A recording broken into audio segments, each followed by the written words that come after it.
Manager Maneo, I want to be on television. Okay. I'll see what I can do.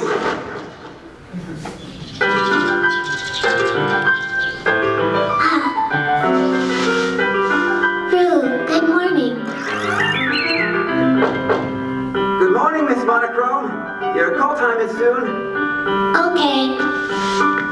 Rue, I'm going out. Guard the house and please tidy up. Despite losing her 19,300,000,000 yen, Miss Monochrome continued tirelessly pursuing her dream of becoming an idol.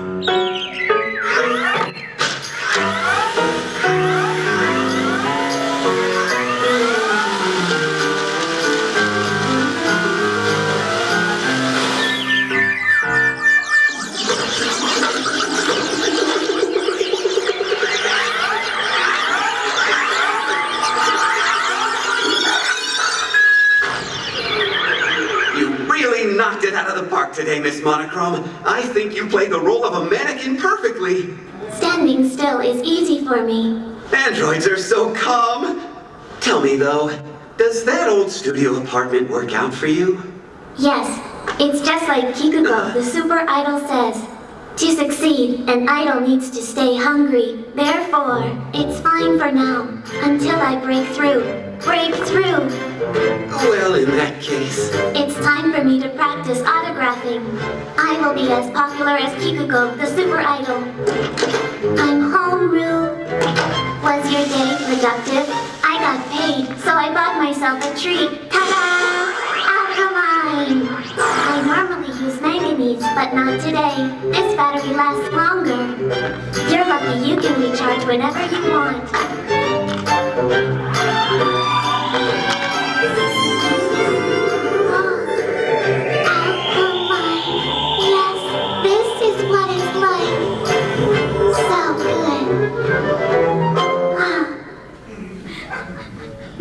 What's the matter? Rue, are you all right? Huh? You're as cold as ice. What? No. No, why?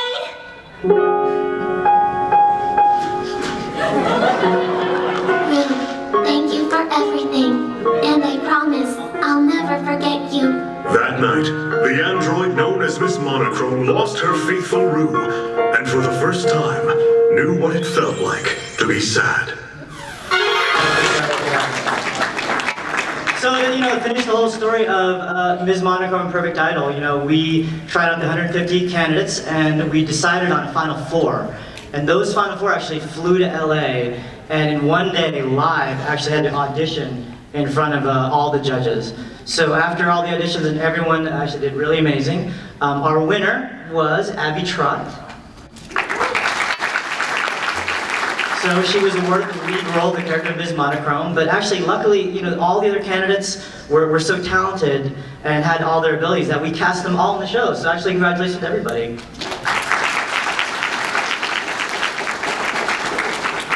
So okay, we have a couple minutes. I'd like to open up. If anyone's got any questions about Ms. Monochrome or about these voice actors, or just want to make so. First, yes, sir. Question. Can we see Sandy's talent video? Sandy's talent video I do not have loaded, unfortunately. But if you go to the video, if you go to the Perfect Idol channel, you can see her talent video there. Yeah. Yes, question. It's kind of unusual for such a small... You got a great voice, by the way. Yeah, he was like, it's kind of unusual. So it's kind of unusual for such a small show that's maybe not so popular to get dubbed. What was special about this? I think it was really Star Child, the company, and King Records really wanted to try something new and aggressive. So they thought, well, why don't we bring this to America? We just don't want to just release it without doing anything. So they kind of came to us and came to Bang Zoom and said, what can we do to really lift this up?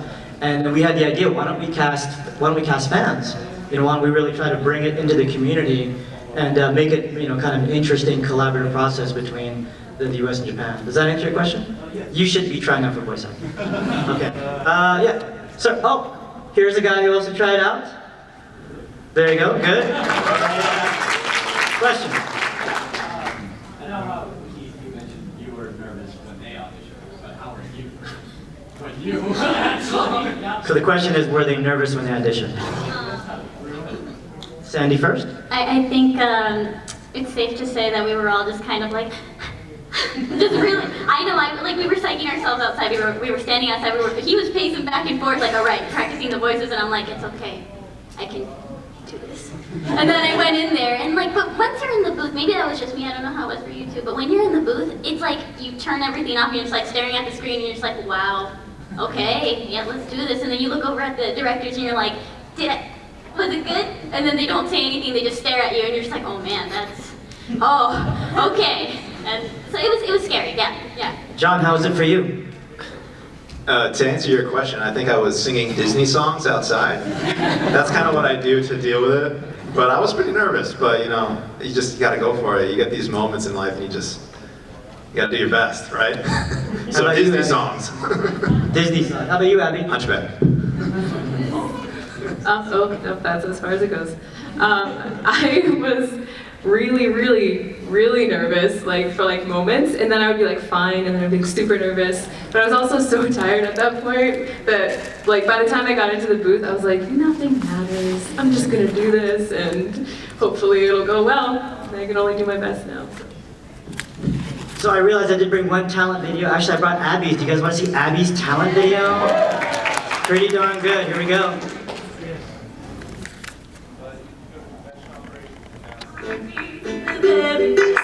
Hi everyone, my name is Abby Trott, and my talent is music.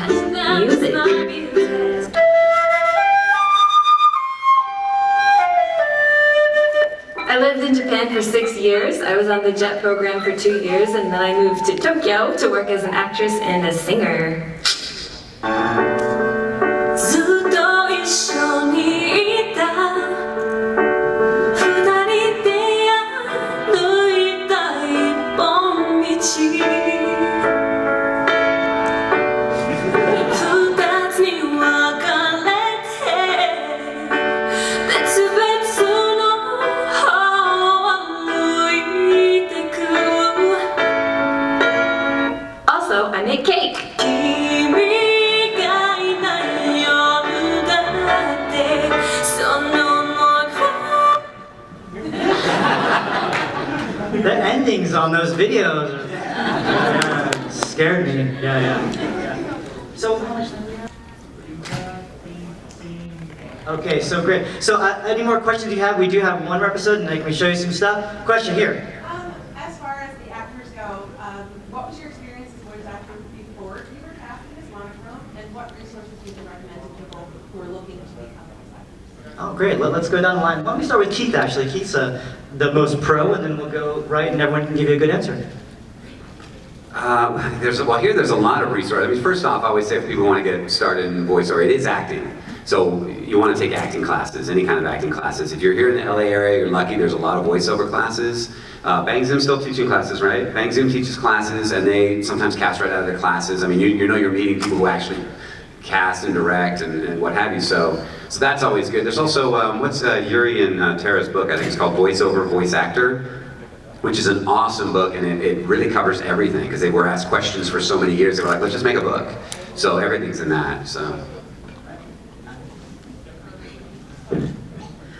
Before this, when I was in Japan, I did some narration and some commercials and some backup singing and stuff like that. And then when I came here... Wait, hold on. Didn't you sing to babies? I did, but that was live. Okay, yeah. She sang live to babies. Like a baby concert? Yeah. Kinda, yeah. Yeah. Kids musicals. It was lots of fun, and they were adorable. But yeah, what was I saying? Oh yeah, in LA, there are tons of great classes. I've started taking some since I moved here 2 months ago, and I really recommend if you have nerve issues like me, improv is great. So yeah. Sandy, tell us about how you got into voice acting. I do YouTube, I do League of Legends stuff, like parodies. Who plays League of Legends? Yeah, I do parodies, and so I've always, actually I don't voice act very often. I didn't think I was good at it, to be honest. So I always sang all the time on YouTube. Anyway, so I would sing a lot, and I just recently started voice acting more because, yeah. And so I think for equipment, you don't have to buy like a super expensive microphone. I think that something just for in your home, something that you can scream comfortably into, where it doesn't go peaking. I mean, like if it doesn't do that, then you should be okay. As for, I say connections, like find online forums are always a way to start, and then like talking to other YouTubers, and then if you live here, like they said, classes help a lot. You're welcome. For me, I grew up being like a techie, so I've always been around microphones and stuff like that. I used to record music bands in my basement, like a lot of local stuff, and you know, I was always into anime and cartoons, and acting was always like kind of my forte apart from recording music, so it kind of just naturally transferred into me being behind the microphone. And really try to collaborate with whoever you can find online. That's what I did. Like, I have friends in the UK and Puerto Rico, all around the world. I haven't even met them, but I've done projects with them. I'm working on this, like, other stuff. I was about to say something. It's a video game that I'm working on by myself. But yeah, and I haven't even met the guy, and they're from like Sweden and the UK, and just work with people like that. You can find a lot of auditions on YouTube. And yeah, just try to network. Networking is huge with voice acting, and any acting, really.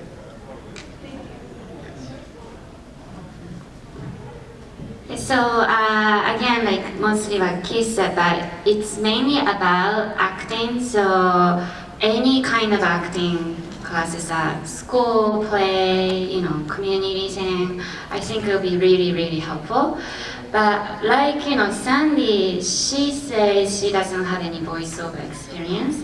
But I think what helps her is constantly putting herself out there, getting feedback, and I'm sure next video you will incorporate that, and it will better, you know, gets better and better. So it's really about the feedback and how you're gonna do it, you know, kind of exchange. I think it's really valuable. That's something you can do from home. And I get a lot of questions like, oh, I'm not in LA, can I still be a voice actor? And yes, you can, because we work with a lot of voice actors out of state. And even you don't have a voiceover classes available in your area, again, singing, play, kind of thing will always help. So, yeah. Great. Any other questions? Any questions, yeah? Sir? Yeah, so I hear in your audition tapes, like you can all do like 50 different voices, but then I hear a lot of your natural voice in some of the characters from the clips, and so like how much of the acting work is if you're trying to be a character versus that's just sort of your voice and it fits the character, you know what I'm saying? Keith, maybe this is the best one for you since you have the most experience in this. It really depends on the actor. There are a lot of voice actors who don't do a whole bunch of voices, but do a ton of work. They just do one or two things really well, or slight adjustments, and then there are actors that are very versatile. Neither one, one's not necessarily better than the other, but I think it's kind of where you fall into. You may have a period of time where you're always playing the hero, or you're always playing the villain, or always the young whatever character. But I think that also changes. I've had different experiences with different studios. When I first started working for Bang Zoom, Mommy was always bringing me in for the really high guy. I mean, even Maneo was high. So I was doing a lot of young guys that were up in this kind of thing, which is funny because I'm going up against like, you know, Bryce Papenbrook and you know, Johnny Bosch. So I was like, no way. And it wasn't for that. It wasn't years. I mean, it was a few years I think before I started, you know, using, you know, all this rasp, at least at that studio. So it's kind of interesting because you can work doing one thing at one studio and another studio they know you for something totally different. But either way, you can be successful. I guess maybe it helps to have some variety on your belt, but you don't have to.